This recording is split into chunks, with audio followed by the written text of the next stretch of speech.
नमस्कार, राज की बात में आपका स्वागत है। आखिरकार सुप्रीम कोर्ट के दो जजों ने अरविंद केजरीवाल को तिहाड़ से बाहर निकाल ही लिया और ये आधार क्या बनाया गया कि चुनाव है और चुनाव के समय कम से कम लेवल प्लेइंग होना चाहिए। हर पार्टी के नेताओं को समान मौका मिलना चाहिए और ये संविधान के आधारभूत संरचना का एक हिस्सा है। इसलिए इस समय किसी नेता को जेल में नहीं होना चाहिए बल्कि चुनावी मैदान में होना चाहिए। अरविंद केजरीवाल तिहाड़ से बाहर निकला और सुप्रीम कोर्ट के दो जजों की धज्जियां उड़ा के रख दिया कि 140 करोड़ लोगों की जीत है, ये न्याय की जीत है। सरकार ने गलत तरीके से उसे गिरफ्तार करवाया था और सुप्रीम कोर्ट ने न्याय दिलवाया, जबकि इस पूरे अंतरिम जमानत में एक शब्द ये नहीं कहा गया कि ये जो शराब घोटाला है उसमें अरविंद केजरीवाल की भूमिका क्या है। अगर अरविंद केजरीवाल की भूमिका के ऊपर सवाल होता तो कभी भी अंतरिम जमानत नहीं मिलती। उसी तरीके से जैसे अब तक मनीष सिसोदिया को जमानत नहीं मिली है, अब तक विजय नायर को जमानत नहीं मिली है, उसी तरीके से अरविंद केजरीवाल को जमानत मिलने की कोई संभावना थी ही नहीं। लेकिन फिर भी केजरीवाल बाहर निकलकर ऐसा आधार बना रहा है कि सुप्रीम कोर्ट ने न्याय दिलवाया, सरकार को झटका लगा है, सरकार ने अपने अधिकारों का दुरुपयोग किया। भारतीय जनता पार्टी का कब्जा है केंद्रीय एजेंसियों के ऊपर। ईडी को एक तरह से ह्यूमिलिएट किया जा रहा है और इससे सुप्रीम कोर्ट में एक नई धारा चल रही है। सुप्रीम कोर्ट के जज भी कंफ्यूज हैं कि आखिरकार अचानक से ये जो घटना घटी है उसके हमारी छवि को जो नुकसान पहुंचा है, सोशल मीडिया पर फजीहत हो जा रही है और यहां तक कि अब बड़े बड़े नेता भी सामने आ चुके हैं सुप्रीम कोर्ट के इस फैसले के खिलाफ, जिसमें भारतीय जनता पार्टी के वरिष्ठ नेता पूर्व राज्यसभा सांसद विनय सहस्त्रबुद्धे ने भी बोल दिया कि सुप्रीम कोर्ट के जजों ने जो फैसला सुनाया है वो कानून के अनुसार नहीं बल्कि विचार के अनुसार है। कि उनके विचार में ये लगा कि यहां पर किसी भी तरह से सुप्रीम कोर्ट ये निर्धारित कर दे कि चुनावी मैदान में कौन कैसे प्रचार करेगा और किसके प्रचार का क्या असर होगा। क्योंकि अगर ये मांग कर चला जाए कि चुनाव में प्रचार एक नेता दो नेता लोगों को कैसे प्रभावित करेंगे, ये जो 140 करोड़ लोगों की बात है उसमें तो सुप्रीम कोर्ट को यह समझना चाहिए था मनीष सिसोदिया के जमानत की याचिका के समय भी। क्योंकि मनीष सिसोदिया ऐसा नहीं है कि कोई एक छुटभइये नेता आम आदमी पार्टी का रहा है, वो भी दिल्ली का डिप्टी सीएम रहा, वो भी अरविंद केजरीवाल का सेकंड इन कमांड रहा, उसकी भी संगठन पर पकड़ है, वो भी विधायक का चुनाव जीत चुका है और चुनाव प्रचार में उसकी भी वैसी ही भूमिका दिखाई जाती है जैसे अरविंद केजरीवाल की दिखाई जाती है। यहां तक तो बात है। इसके अलावा हेमंत सोरेन की बात है, उसकी याचिका बार बार सुप्रीम कोर्ट में सामने आ रही है, सुनवाई 2 दिन बाद होनी है और उसके बारे में भी यह चर्चा तो होगी कि झारखंड मुक्ति मोर्चा के सर्वे सर्वा तो हेमंत सोरेन ही है, अभी वही पार्टी को देख रहा है। 13 मई के बाद अगले चरणों में झारखंड में ही सारे चुनाव होने हैं और ऐसे समय में क्या सुप्रीम कोर्ट पर यह दबाव नहीं बनेगा कि पूर्व मुख्यमंत्री, क्योंकि वो भी मुख्यमंत्री रहा और गिरफ्तारी के समय उसने इस्तीफा दिया, केजरीवाल ज्यादा बेशर्म था, इसलिए गिरफ्तारी होने के बावजूद जेल से रहते हुए 51 दिनों तक दिल्ली की सरकार को अपने कंट्रोल में रखे रहा, क्योंकि सुप्रीम कोर्ट पर दबाव डालना था, हाई कोर्ट पर दबाव डालना था, दिल्ली की जनता को एक विक्टिम कार्ड उसके सामने खेलना था और जेल के बदले वोट का नारा लगाना था। तो इसलिए उसने बेशर्मी की सारी हदें पार कर दी और जेल में रहते हुए भी वो सरकार चलाने की बात करता रहा। हालांकि सरकार तो दिल्ली में उसके बिना भी चल रही थी, क्योंकि वही एक ऐसा मुख्यमंत्री है जिसके पास कोई पोर्टफोलियो नहीं है, कोई मंत्रालय नहीं है, बिल्कुल स्वतंत्र तरीके से केवल बंगला, गाड़ी, सुविधाएं लेने के लिए वो मुख्यमंत्री का पद अपने पास रखे हुए है, और उसमें भी ऐसी जगह यानी कि दिल्ली जैसे यूनियन टेरिटरी में जहां मंत्रियों की संख्या केवल 7 हो सकती है, और उसमें एक मंत्रालय ये अपने पास मुख्यमंत्री का पद रखे हुए है, और दूसरे मंत्रालय एक एक मंत्री के पास 18 विभाग है जो कि काम नहीं कर पाता सही से, क्योंकि उसके मंत्रालयों का विभाजन सही तरीके से नहीं हो पाएगा। एक मंत्री का पद तो केजरीवाल बिना कोई विभाग के, बिना पोर्टफोलियो के कब्जा के रखे हुए हैं। लेकिन इसके बावजूद अगर हेमंत सोरेन पर भी यही सवाल उठे कि झारखंड मुक्ति मोर्चा उनकी पार्टी है, वो अभी उनके कमांडर हैं, वो गिरफ्तारी से पहले तक सीएम थे और अभी पार्टी को उनकी जरूरत है, तो ऐसे में क्या सुप्रीम कोर्ट इस बार भी यही विचारधारा के साथ आगे चल पाएगा कि हेमंत सोरेन को भी जमानत देनी चाहिए, क्योंकि वहां भी चुनाव है और चुनाव के कारण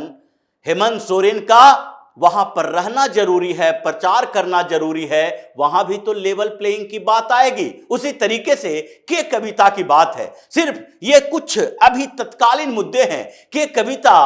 ऐसा नहीं है कि वो पॉलिटिकल लीडर नहीं है, केसीआर की बेटी है, तेलंगाना में चुनाव प्रचार कर सकती थी, लेकिन उनको इस आधार पर क्यों नहीं जमानत दी गई, इस बात को लेकर सुप्रीम कोर्ट में हंगामा चला हुआ है। और बाहर में भी अब केवल सोशल मीडिया पर नहीं, केवल बाहर में बैठे सुप्रीम कोर्ट पर नजर रखने वाले लोग ही नहीं, बल्कि नेताओं के बीच भी इस बात की चर्चा है, सरकार में भी इस बात की चर्चा है कि क्या सुप्रीम कोर्ट को, उनके जजों को ऐसे ही छोड़ दिया जाए, वो अपनी मनमानी करें, वो उनके अंदर जो विचार पैदा हो वो विचार के अनुसार कोई फैसला दे, संविधान के नियमों कानूनों को कोई तवज्जो न दें। ऐसी बातें अगर है तो सुप्रीम कोर्ट में ट्रांसपेरेंसी होनी चाहिए। संविधान की व्याख्या का अधिकार सुप्रीम कोर्ट के पास है, जजों के पास है, लेकिन संविधान की व्याख्या करने के लिए वो उन वकीलों की तरह अपने आप को पेश करें जो कि कानून का दुरुपयोग करते हैं, जो कानून की दलाली करते रहे हैं। वैसे वकीलों की तरह तो इनको पेश नहीं आना चाहिए, इनका भी कोई लिमिटेशन होना चाहिए। सुप्रीम कोर्ट के चीफ जस्टिस को भी सुओ मोटो कुछ मामलों में लेना चाहिए। एक स्टैंडर्ड ऑपरेटिंग प्रोसीजर होना चाहिए जिसमें इन लोगों को दायरे तय किए जाए कि आप जो फैसले दे रहे हैं उसमें ओवरऑल आप एक विचार निर्मित नहीं कर सकते, बल्कि उसमें एक कंक्रीट नियम, कानून, संविधान की धारा का जिक्र करना जरूरी होना चाहिए। क्योंकि इस मामले में दो जज जो बैठे थे, जस्टिस दीपांकर दत्त और जस्टिस संजीव खन्ना, इन दोनों ने जितने अपनी तरफ से तर्क दिए वो उसी दिशा में था कि हमें तो जमानत देनी है, अब उसके लिए तर्क गढ़ना है। अगर उनको अपने खिड़की को खुला रखना था, उनको सोचना था कि अभिषेक मनु सिंघवी हो या एसजी मेहता हो, ये दोनों अगर अपने अपने लॉजिक दे रहे हैं तो उन दोनों में से सही कौन है, गलत कौन है, और जमानत पर सुनवाई जब होनी ही नहीं थी तो जमानत दी क्यों जानी चाहिए। यहां तो वैधता की बात थी गिरफ्तारी को लेकर, लेकिन ऐसा हुआ नहीं। यहां बेसिक स्ट्रक्चर की बात की गई, संविधान के आधारभूत संरचना की बात की गई, लोकतांत्रिक प्रणाली की बात की गई, यहां बात की गई लोकतंत्र में चुनाव की भूमिका को लेकर, यहां बात की गई लोकतंत्र में चुनाव और उससे जुड़े नेताओं के ऊपर। तो ऐसे में अब बेल की लिस्ट लंबी हो गई है। अब तो हेमंत सोरेन भी इस बात के लिए आश्वस्त हैं कि अगर उन्हें जमानत नहीं दी गई तो फिर ये विवाद और पैदा होगा। वही नहीं बल्कि के कविता भी उस लिस्ट में शामिल है, वो भी इस बात का अब आधार बनाएगी कि आखिरकार उनके राजनीति को लेकर, उनके इन्फ्लुएंशियल पावर को लेकर, लोगों को जो अपने साथ जोड़ने की क्षमता को लेकर सुप्रीम कोर्ट के जजों ने कम आकलन क्यों किया। यही बात तो मनीष सिसोदिया अब अपनी जमानत याचिका में करने वाले हैं कि हमारे साथ ये दोहरा व्यवहार क्यों किया गया। क्या आपने पहले ही तय कर लिया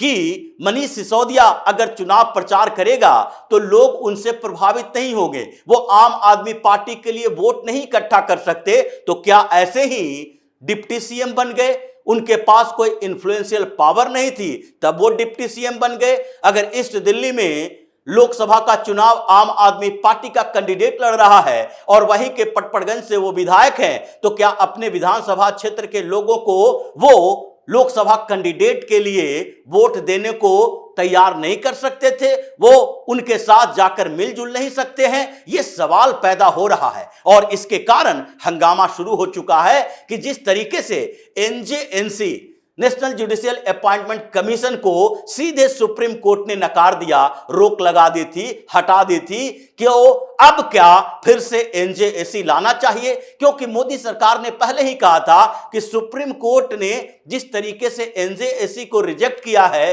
वो खत्म नहीं होगा, हम इसके दूसरे पहलुओं को सोचेंगे और फिर कॉलेजियम व्यवस्था जो चल रही है, जो हिंदुस्तान ही ऐसा देश बचा है जहां जज ही जज को नियुक्त करते हैं और पीढ़ी दर पीढ़ी जजों की नियुक्ति होती रहती है, जो जिनके बड़े वकील हैं पिताजी, जिनके पिता जज हैं और वही जज बनते जा रहे हैं, यह व्यवस्था खत्म होनी चाहिए। वंशवाद सुप्रीम कोर्ट हाई कोर्ट में नहीं चलेगा, क्योंकि दो जज जिन्होंने केजरीवाल के जमानत पर फैसला दिया है, उन्हें जेल से बाहर निकाला है, ये दोनों यानी कि जस्टिस संजीव खन्ना, इनके पिताजी देवराज खन्ना भी दिल्ली हाई कोर्ट के जज ही थे और इन्होंने दिल्ली हाई कोर्ट में प्रैक्टिस शुरू की, बार काउंसिल में गए, फिर वहां से जज बने और घूमते हुए सुप्रीम कोर्ट में आए। दूसरे जज जो इस बेंच में शामिल हैं, जस्टिस दीपांकर दत्त, उनके पिता भी जस्टिस सलील कुमार दत्त ये कलकत्ता हाईकोर्ट के जज थे और वहीं पर जस्टिस दीपांकर दत्त जो हैं वो वकालत की प्रैक्टिस शुरू किए, वहां जज बने और उसके बाद दूसरे हाईकोर्ट से होता हुआ सुप्रीम कोर्ट पहुंचे हैं। जस्टिस दीपांकर दत्त के ब्रदर इन लॉ अमिताभ राय भी सुप्रीम कोर्ट के जज रह चुके हैं। तो क्या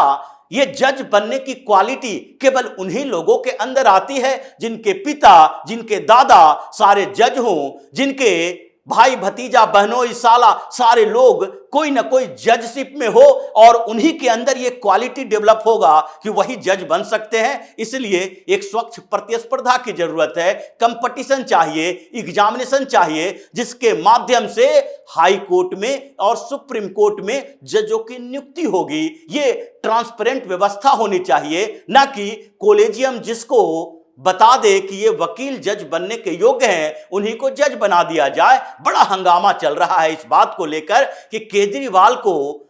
ऐसे बिना कोई आधार के अनधिकृत तरीके से, जिस तरीके से दो जजों ने जमानत दी है और वो बाहर आकर ऐसे हंगामा खड़ा किए हुए हैं जैसे उसके साथ बड़ा अन्याय हो रहा था, अब न्याय हो रहा है। टेक्निकल पॉइंट कोई बता नहीं रहा, बल्कि केवल यही कह रहा है कि ये तो केजरीवाल की जीत है। ये बताने की जहमत कोई नहीं उठाता कि केजरीवाल को जो अंतरिम जमानत मिली है वो